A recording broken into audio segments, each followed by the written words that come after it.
Good morning students. Today's topic is rusting. Rusting बेटा जंग लगना. Observe the iron objects in your home or the iron pipes which may not have been in use for some times. आपके घर में कुछ iron objects होंगे, specially वो iron pipes जो काफी टाइम से यूज नहीं हो रही हैं. ठीक है. You may see their surface dull and coated with a reddish brown substance. तो आप देखोगे वो आयरन पाइप्स जो काफी टाइम से यूज नहीं हो रही हैं, उनके सरफेस के ऊपर एक रेडिश ब्राउन कलर की एक लेयर जम जाती है. सो ये किस वजह से होता है और ये लेयर क्या होती है? ये लेयर होती है metal oxide. Iron is a metal and oxide is used for oxygen. So basically metal oxygen के साथ जब रिएक्ट करेगा तो एक लेयर फॉर्म हो जाएगी किसी भी मेटल के ऊपर, स्पेशली आयरन के ऊपर, तो उसे हम बोलेंगे मेटल ऑक्साइड, उस लेयर को. Such iron objects are called rusted. और ऐसे आयरन ऑब्जेक्ट को हम रस्टेड बोलते हैं कि इन पर जंग लग चुका है. This the process of changing of iron into rust. So ये प्रोसेस जिसमें आयरन जो है वो रस्ट में चेंज हो जाता है, जंग में चेंज हो जाता है. और वो किस वजह से होता है रस्ट में चेंज? क्योंकि वो रिएक्ट करता है ऑक्सीजन के साथ. इसे कहते हैं रस्टिंग या फिर कोरोजन ऑफ आयरन. ठीक है. किसके साथ रिएक्ट करेगा? आयरन ऑक्सीजन के साथ. जब एक मेटल किसी ऑक्सीजन के साथ रिएक्ट कर लेगा तो उसके ऊपर कौन सी लेयर आएगी? मेटल ऑक्साइड की लेयर. और इस लेयर को हम बोलेंगे rust. So rust is a different form of iron. Rust क्या है? आयरन की एक अलग फॉर्म है. इसे हम आयरन ऑक्साइड भी कह सकते हैं. और आयरन ऑक्साइड और metal oxide is the same thing because iron is a metal and oxygen is used in this process. The essential condition for rusting are. अब जंग लगने के लिए कौन सी कंडीशंस हैं? सबसे पहले ऑक्सीजन की नीड होगी. अब ऑक्सीजन है तो ऑक्सीजन में वाटर वेपर भी होंगे, यानी थोड़ा मॉइस्चर होगा. ह्यूमिडिटी होती है एयर में तो मॉइस्चर होगा. तो जिस चीज की जरूरत है वो है oxygen and water vapour. Rusting occur because the metal react with atmospheric oxygen. और रस्टिंग किस वजह से होती है? क्योंकि जो मेटल है, जो आयरन है, वो रिएक्ट करेगा ऑक्सीजन के साथ और उस ऑक्सीजन में क्या है? मॉइस्चर. तो इस वजह से मेटल ऑक्साइड की लेयर बनेगी और रस्टिंग हो जाएगी.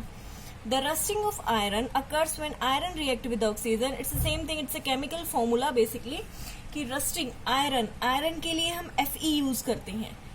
Fe is a symbol for iron and here you can see oxygen.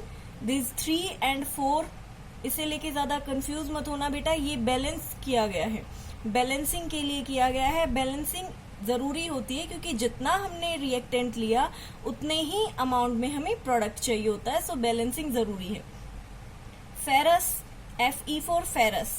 Ferrous is a chemical name of iron. So iron के लिए Fe, oxygen O, and oxygen में जो मॉइस्चर प्रेजेंट होता है इट्स वाटर H2O. तो जब ये तीन चीजें कंबाइन हुई तो क्या फॉर्म हुआ? रस्ट फॉर्म हुआ. और ये रस्ट का केमिकल फॉर्मूला है Fe2O3, यानी फेरस ऑक्साइड, और you can say iron oxide, और you can say metal oxide. ठीक है. विद H2, यानी साथ में मॉइस्चर भी इन्वॉल्व है.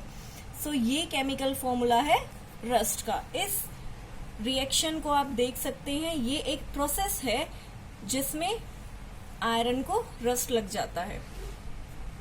Rusting of metal can be prevented by. अब हम मेटल्स को रस्ट से बचाने के लिए, उसे प्रिवेंट करने के लिए कुछ मेथड्स यूज करते हैं. जैसे गैल्वेनाइजेशन मेथड है. गैल्वेनाइजेशन में क्या होता है? जितने भी आयरन की चीजें हैं, जो ऐसी मेटल जो इजीली करोड हो सकती हैं, वो मेटल जिन पे जंग लग सकता है, उनके ऊपर जिंक की एक थिन लेयर को कोट कर देते हैं. ठीक है. जिंक की एक पतली सी लेयर. जितने भी बड़ी बड़ी बिल्डिंग्स हैं उसमें जितना भी आयरन यूज होता है वो सारा आयरन गैल्वेनाइजेशन प्रोसेस से कोटेड होता है. यानी गैल्वेनाइजेशन की जब भी बात होगी तो उसमें हमेशा कौन सी मेटल की थिन लेयर लगेगी? जिंक की. और भी एक तरीका है जो मोस्टली या वाइडली यूज किया जाता है, वो क्या है? पेंट या ग्रीस से किसी भी मेटालिक ऑब्जेक्ट की सरफेस को कोट कर देते हैं. और इस मेथड को हम बैरियर प्रोटेक्शन भी बोलते हैं. बैरियर प्रोटेक्शन यानी वो प्रोटेक्शन जिसमें पेंट या ग्रीस लगा देते हैं हम किसी भी मेटल सरफेस के ऊपर. उसको रस्ट से प्रिवेंट करने के लिए, और you can use galvanisation method. Characteristic of chemical reaction. अब केमिकल रिएक्शन की कुछ कैरेक्टरिस्टिक भी होती हैं। अब अगर केमिकल रिएक्शन होती है, these are the reactants and these are products. So अगर कुछ केमिकल रिएक्शंस होती है या जो भी प्रोडक्ट बनता है तो उसकी कुछ कैरेक्टरिस्टिक्स होती हैं। अब वो क्या कैरेक्टरिस्टिक्स हैं, क्या चीजें डिफरेंटली ऑब्जर्व कर सकते हैं हम। जब भी कोई रिएक्शन जाती है तो उसमें कुछ चेंजेस जरूर होते हैं। अब वो किस टाइप के चेंजेस हो सकते हैं, वो है first is evolution of gas. Evolution of gas means gas का निकलना। कोई भी रिएक्शन होती है, जरूरी नहीं कि यहाँ पे प्रोडक्ट बन गया तो कोई गैस इवॉल्व नहीं होगी।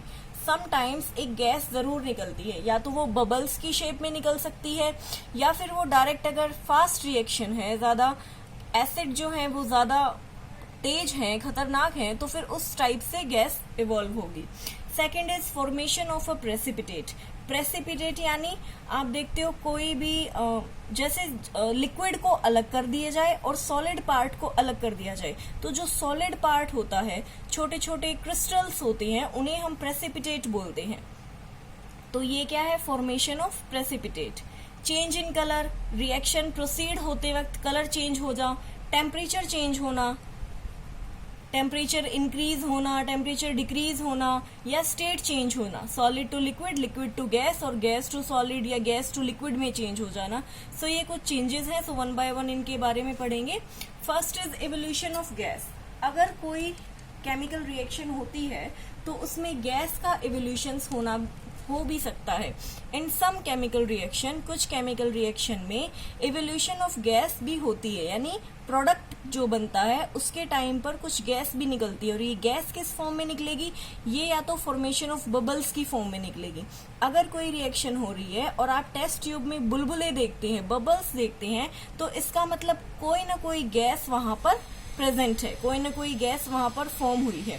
फॉर एग्जाम्पल, अगर आप जिंक ग्रेनुअल्स को ऐड करते हैं, जिंक ग्रेनुअल्स क्या होते हैं, ग्रेनुअल्स होते हैं बेटा जिंक की छोटे छोटे pieces in a powder form और इन अ क्रिस्टल फॉर्म, तो उन्हें हम ग्रेनुअल्स बोलते हैं। तो जिंक ग्रेनुअल्स को अगर आप सल्फ्यूरिक एसिड H2SO4 में डाइल्यूट करते हैं, इन दोनों को रिएक्ट करते हैं, डिसॉल्व करते हैं, तो हाइड्रोजन गैस निकलती है बाहर। And if you touch the reaction container, जिस भी कंटेनर में ये रिएक्शन हो रही है, या चाहे ये बीकर में है या टेस्ट ट्यूब में है, अगर आप उसको टच करके देखेंगे तो आप क्या पाएंगे कि वो क्या है, हॉट हो चुका है।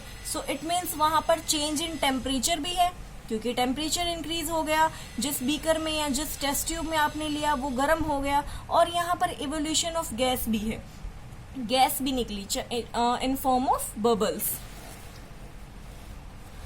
एक एक्टिविटी है to demonstrate that gas evolve with a chemical change. ये एक एक्टिविटी है जिसको आप घर पे भी इजीली कर सकते हैं। सो बेसिकली इसके लिए आपको क्या चाहिए, विनेगर, बेसिक सोडा प्लस एक टेस्ट ट्यूब। टेस्ट ट्यूब ना हो तो you can use your glass. So क्या होगा, विनेगर एक आप जार में और बीकर में या टेस्ट ट्यूब में लेंगे, ठीक है। ये लेने के बाद आप इसके ऊपर अ टीस्पून ऑफ विनेगर डालेंगे, ठीक है। बेकिंग सोडा और विनेगर आप इसमें कंबाइन करेंगे, विनेगर के अंदर a pinch of baking soda डालेंगे, you would hear a hissing sound, then आपको एक हिस साउंड सुनाई देगी। बेसिकली वैसी साउंड जब आप एक कोल्ड ड्रिंक ओपन करते वक्त सुनते हैं। So that type of sound से, और बबल्स भी आपको निकलते हुए दिखाई देंगे। तो उससे जो गैस निकलेगी उसको आपको ट्रांसफर कर देना है एक अनदर बीकर में, और उस अनदर बीकर में क्या होगा, लाइम वाटर। लाइम वाटर क्या होता है बच्चों, चूने का पानी, ठीक है। आपको यहाँ ट्रांसफर कर देना है। तो यहाँ से जो गैस निकलेगी वो गैस कौन सी होगी, कार्बन डाइऑक्साइड गैस। और जैसे ही उस गैस को आप ट्रांसफर करोगे लाइम वाटर में, तो जो लाइम वाटर का कलर है वो मिल्की हो जाएगा, वाटर जो है वो व्हाइट कलर का मिल्की हो जाएगा। सो मिल्की होने का क्या मतलब है, मिल्की होने का बेसिक रीजन ये है कि आपको ये दिखाना कि यहाँ पे कोई गैस इवॉल्व है, यहाँ पर कोई गैस निकली है जिसने इस लाइम वाटर को मिल्की कर दिया है। सो ये रिएक्शन आप घर पर कर सकते हैं। Next is formation of precipitate. Precipitate कैसे फॉर्म होते हैं, प्रेसिपिटेट सॉलिड होते हैं। मैंने आपको बताया सम सॉलिड्स को जो है लिक्विड से सेपरेट कर लेते हैं। सो सॉलिड जो छोटे छोटे क्रिस्टल्स की फॉर्म में होते हैं, that are called precipitate. So so precipitate solid होते हैं which may form in solutions, जो सॉल्यूशंस में बनते हैं, और in other solids during chemical reaction, या फिर कोई और केमिकल रिएक्शन होती है किसी सॉलिड के साथ, तब वो फॉर्म हो जाते हैं. For example, when silver nitrate is combined with sodium chloride, silver का जो फॉर्मूला होता है वो क्या होता है, Ag. हम केमिकल फॉर्मूले में सिल्वर को Ag लिखते हैं. And nitrate is for NO3. Nitrate में नाइट्रोजन और ऑक्सीजन. जब नाइट्रोजन और ऑक्सीजन मिलते हैं तो क्या फॉर्म होता है, नाइट्रेट फॉर्म होता है. एंड सिल्वर के लिए हम लगाते हैं Ag. तो जब AgNO3 को कंबाइंड करेंगे सोडियम क्लोराइड आपने शायद उसमें पढ़ा है न्यूट्रलाइजेशन रिएक्शन में. सोडियम क्लोराइड क्या है, NaCl, नमक जो आप खाते हैं. जब ये दोनों रिएक्टेंट कंबाइन होंगे तो इनके कॉम्बिनेशन से क्या प्रोडक्ट निकलेगा, formation of a precipitate of silver chloride, AgCl, ये फॉर्म होगा. सिल्वर क्लोराइड के आपको छोटे छोटे क्रिस्टल लाइक प्रेसिपिटेट मिलेंगे, कुछ सॉलिड जो मॉलिक्यूल्स मिलेंगे. Change in colour. Some chemical reaction are characterized by a change in colour. कुछ केमिकल रिएक्शंस में कलर चेंज हो जाता है. जैसे आपने एसिड और बेसिस के चैप्टर में पढ़ा था, वहां पर आपने क्या पढ़े थे, इंडिकेटर्स पढ़े थे आपने. वहां पर काफी सारे इंडिकेटर्स होते हैं, नेचुरल और सिंथेटिक इंडिकेटर्स. और दो कॉमन इंडिकेटर्स आपने कौन कौन से पढ़े थे, one is phenolphthalein and second is methyl orange. ये मोस्ट कॉमन इंडिकेटर हैं आपके जो यूज होते हैं. और इंडिकेटर का क्या काम होता है, इंडिकेटर ये बताते हैं कि जो सब्सटेंस है वो एसिडिक है या बेसिक है. और वो कैसे बताएंगे, चेंज इन कलर करके. उनका कलर चेंज हो जाता है जो ये शो करता है कि ये सब्सटेंस एसिडिक है या बेसिक है. सो सिमिलरली एक रिएक्शन में कलर भी चेंज हो सकता है. चेंज ऑफ कलर ऑफ, अभी सिंपल एग्जांपल ले लेते हैं. आप फ्रूट्स कट करते हो, जब आप एप्पल कट करते हो पीसेज में और उसको हाफ एन आवर या 1 घंटे के लिए आप उसको रख देते हो, तो जो एप्पल का अपर सरफेस होता है वो लाइट ब्राउन कलर में चेंज हो जाता है. कुछ ऐसी ऑब्जर्वेशन आपको पोटैटोज के केस में भी दिखती है एंड ब्रिंजल के केस में भी दिखाई देती है. The rusting of iron is also a chemical change. Chemical change, जब आपने चेंजेस पढ़े हैं तो रस्टिंग ऑफ आयरन क्या है, एक केमिकल चेंज है. When iron object are expose to oxygen, जब किसी भी आयरन ऑब्जेक्ट को ऑक्सीजन और वाटर के एक्सपोजर में ले आते हैं तो उनका आउटर सरफेस जो है कलर चेंज कर लेता है. और वो कलर चेंज होके कैसा हो जाता है, अभी आपने प्रीवियस पढ़ा था टॉपिक में, रेडिश ब्राउन कलर का हो जाता है, वो ग्रे टू रेडिश ब्राउन. तो ये एक चेंज इन कलर का एग्जाम्पल है. Next is release of odour. कुछ ऑर्डर, यानी ऑर्डर मीन्स सम स्मेल्स, चाहे वो सम फ्रेग्रेंस हो और some different kind of smells हो, that is called odour. In some chemical reaction characteristic odour is release. Sometimes कुछ उनका ऑर्डर भी होता है जब रिएक्शन होती है तो उनमें समटाइम्स स्मेल आती है या एक तीखी सी खुशबू होती है या एक, तो इस वजह से एग्जाम्पल है इसका स्पॉइलिंग ऑफ फूड. जब फूड खराब हो जाता है और आप उसे स्मेल करते हैं तो उसमें से क्या एक स्मेली थिंग्स आती हैं. फूड कुक करते हैं तो उसका ऑर्डर अलग होता है, ठीक है. सॉरिंग ऑफ कर्ड, कर्ड का खट्टा होना भी एक अलग ऑर्डर देता है जब आप उसे स्मेल करेंगे. ग्रेप्स को फर्मेंट करना, उसकी एक टिपिकल स्मेल होती है जब ग्रेप्स को फर्मेंट कर दिया जाता है. फर्मेंटेशन क्या होता है, ग्रेप्स को थोड़ा सा क्रश करके काफी टाइम तक उनको फर्मेंट होने के लिए रख दिया जाता है विद सम विनेगर, तो वो वहां पर फर्मेंट होते हैं. और इसका क्या रीजन होता है ग्रेप्स फर्मेंटेशन का, ग्रेप्स का फर्मेंटेशन जो है वो नॉर्मली यूज होता है बियर बनाने में और अल्कोहल बनाने में. जो फ्रूट बियर होती है वो ग्रेप, प्लम, इनके फर्मेंटेशन से बनती है. Next is change in temperature. Temperature यानी समटाइम्स हॉट हो जाना, उसमें ज्यादा अमाउंट में एनर्जी निकलना. तो कुछ केमिकल रिएक्शन जो है उनका टेम्परेचर चेंज होता है. The reaction which produce heat, वो टेम्परेचर जो हीट प्रोड्यूस करती है.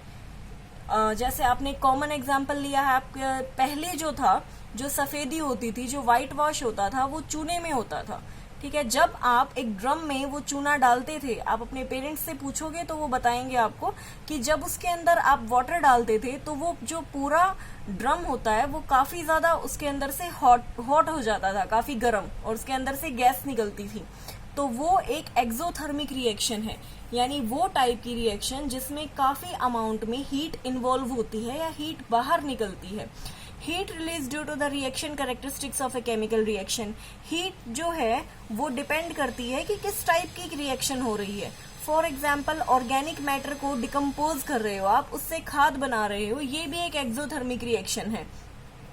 Chemical reaction between quick lime, ये रहा यहाँ पर आ गया आपका क्विक लाइम, जो चूना होता है और वाटर के साथ आप अगर केमिकल रिएक्शन करते हो तो उसमें भी टेम्परेचर चेंज होता है और वो आपकी एक्सोथर्मिक रिएक्शन कंसीडर होती है। Next is to demonstrate an exothermic reaction. एक एक्टिविटी दे रखी है तो आपको यहाँ पर क्विक लाइम की जरूरत है, वाटर की जरूरत है एंड बीकर की जरूरत है। एंड मेक श्योर दैट जब आप ये एक्टिविटी कर रहे हैं तो आपके पेरेंट्स या कोई बड़ा साथ में जरूर हो। So take a little of quick lime in a beaker. तो आप एक क्विक लाइम बीकर में लेंगे, उसके अंदर स्लोली वाटर ऐड करेंगे और बीकर को टच करके देखेंगे। देन आपको फील होगा कि बीकर जो है वो थोड़ा सा गर्म हो गया है। इट शोज कि there is a change in temperature in the beaker, कि बीकर का टेम्परेचर जो है वो इंक्रीज हो रहा है, चेंज हो रहा है। किस वजह से? ड्यू टू केमिकल रिएक्शन से। So it shows an exothermic reaction. Exothermic कौन सी होगी? जिसमें हीट रिलीज होगी, जिसमें टेम्परेचर चेंज होगा, that is called exothermic reaction. Next है change in state. State change होना, अवस्था चेंज होना, सॉलिड टू लिक्विड में जाना। सो चेंज ऑफ स्टेट भी एक कैरेक्टरिस्टिक है केमिकल रिएक्शन की। फॉर एग्जाम्पल, आप एक कैंडल बर्न करते हो, वैक्स मेल्ट होती है, वाटर है, कार्बन डाइऑक्साइड फॉर्म होता है। सो इस केस में वैक्स एक लिक्विड है जबकि कार्बन डाइऑक्साइड क्या है? एक गैस है। तो इसका मतलब जो सॉलिड वैक्स की फिजिकल स्टेट है वो लिक्विड में चेंज हो रही है। पहले वो मेल्ट हो रही है, वैक्स लिक्विड हो गया, देन वो कार्बन डाइऑक्साइड की फॉर्म में जा रही है, तो गैस में चेंज हो गई। Next is release of sound and light. Explosion of fireworks. आप जब दिवाली पर पटाखे बजाते हैं तो वो जो फायरवर्क्स का एक्सप्लोजन होता है उसमें भी केमिकल रिएक्शन होती है। उसमें क्या निकलती है? हीट, लाइट एंड साउंड और सम अनप्लीजेंट गैसेस। तो ये है release of sound and light.